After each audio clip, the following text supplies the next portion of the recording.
Hi, I'm Joe Horowitz. I'm the writer and producer of Copland in Mexico, and I'm here backstage where we just had a rehearsal with the actors.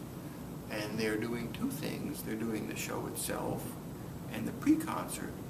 What the pre-concert is a reenactment of the testimony that Aaron Copland gave when he was subpoenaed by Joseph McCarthy and asked whether he was a communist or ever knew any communists or was ever asked to join a communist organization.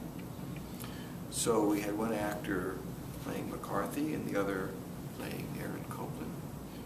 And going through the scripts, we distinguished between a Mexican and a Castilian pronunciation because you have to say Garcia Lorca because he's Spanish, but the Mexicans do not do the th. So that was one of the things we worked on. And of course, we're hoping that Matt, impersonating McCarthy, can imitate the distinctive sing-song, chilling sing-song delivery and intonation of Joseph McCarthy when he grilled witnesses like Aaron Copland. You solemnly swear the testimony you are about to give shall be the truth, the whole truth, and nothing but the truth? So help you God? I do. Mr. Copland, you are residing at... Shady Lane Farm, Ossining, New York. And you are a musician, composer, and lecturer? Yes. Now, Mr. Copland, have you ever been a communist? Okay, this is so great. I know, man.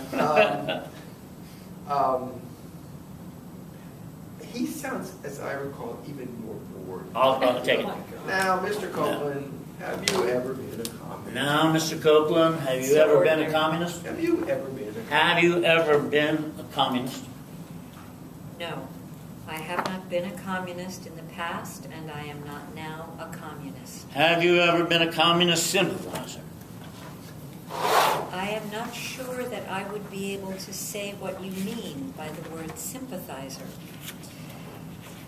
From my impression of it, I have never thought of myself as a communist sympathizer. You did not. I did We not. have here is a program that shows that when Aaron Copland went to Mexico in the 1930s, it was a revelation for him.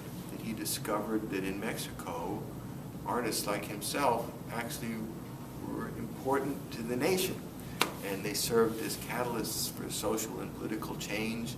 They had a central role which composers lacked in the U.S., so he was envious, but he was also inspired.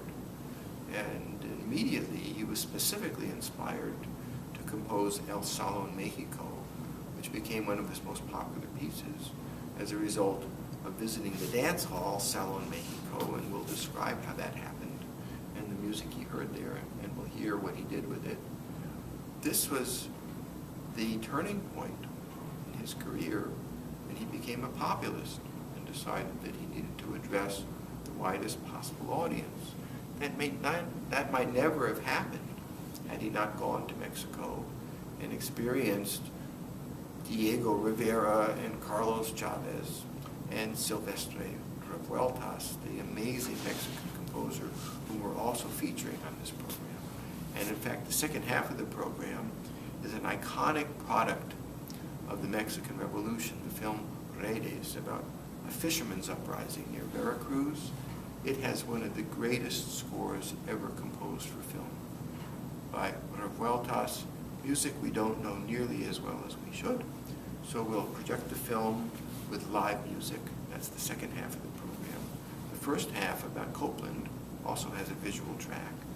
And we'll see how Copland went to Mexico, composed Salón Mexico, then we'll introduce Revueltas and hear three terrific pieces by Revueltas, including his best-known piece, Senza Maya, which is sort of the Mexican equivalent of the Rite of Spring, and that brings down the curtain on the first half of the show.